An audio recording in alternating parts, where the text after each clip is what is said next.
সুন্দর একটা রেসিপি আপনাদের সাথে শেয়ার করব, যে রেসিপিটা দেখলে আপনারা খেতে ইচ্ছে হবে আমি সিওর। এই ছোলাটা নিশ্চয়ই চেনেন। এটা হচ্ছে চটপটির ছোলা। এটা আমি অনেকগুলো এনেছিলাম বাসায় রেখে খাওয়ার জন্য। এর আগে অবশ্য আপনাদের চটপটির রেসিপি শেয়ার করেছিলাম। আজকে শেয়ার করব ঘুগনি।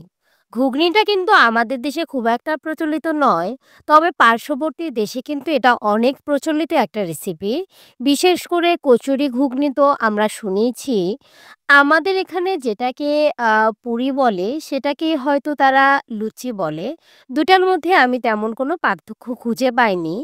এই ঘুগনিটা কিন্তু আপনি পরোটা, লুচি, তারপরে পুরি যেটাই বলুন না কেন সবের সাথে খেতে পারবেন। এটা আমি প্রায় ৩ থেকে ৪ ঘন্টা ভিজিয়ে রেখেছিলাম। এই ভিজিয়ে রাখার পর এটা আমি সিদ্ধ করে নিলাম। সিদ্ধর ক্ষেত্রে অবশ্য আপনি প্রেশার কুকার ব্যবহার করলে সবচেয়ে বেশি ভালো হয়। যদিও একটু অন্যরকমভাবে বানাচ্ছি। ১ম এ দিয়ে দিলাম কড়াইয়ে তেল, এরপরে দিয়ে দিলাম পেঁয়াজ। পেঁয়াজ এর আগে আমি দেখিয়েছি। মানে আ পেঁয়াজ কেটে নিয়েছি বেশ কয়েকভাবে। একটা কেটেছি একেবারে কুচো করে, সেটা হচ্ছে ডেকোরেশন এর জন্য লাগবে। ডেকোরেশন বলতে ওপর দিয়ে দেওয়ার জন্য লাগবে। আর আরেক বাটিতে আমি পেঁয়াজ ২ রকম করে কেটেছিলাম। একটা হচ্ছে মোটা ছিল, আরেকটা চিকন ছিল। চিকনটা আমি বেরেস্তা করে নিয়েছি আর মোটাটা এই যে দিয়ে দিয়েছি। তেলের মধ্যে ছেড়ে দেওয়ার পর কাবলি ছোলাগুলো এর মধ্যে দিয়ে দিলাম। সরি, এটা কাবলি ছোলা না বলে চটপটি ছোলা বললে বেশি ভালো হয়।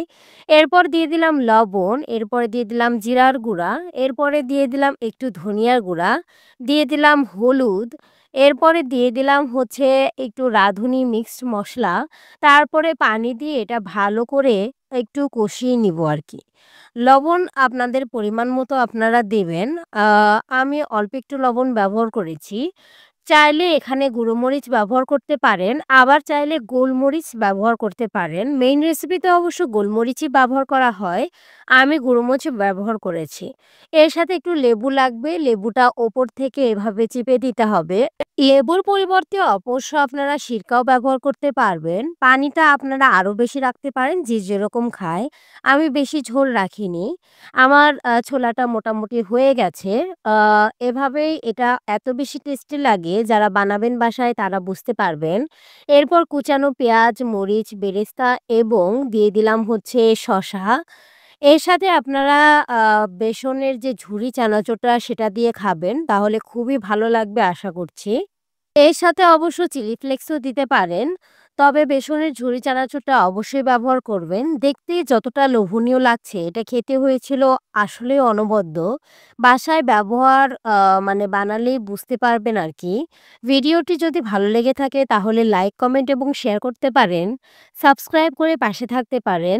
ভিডিওটি দেখার জন্য অনেক ধন্যবাদ।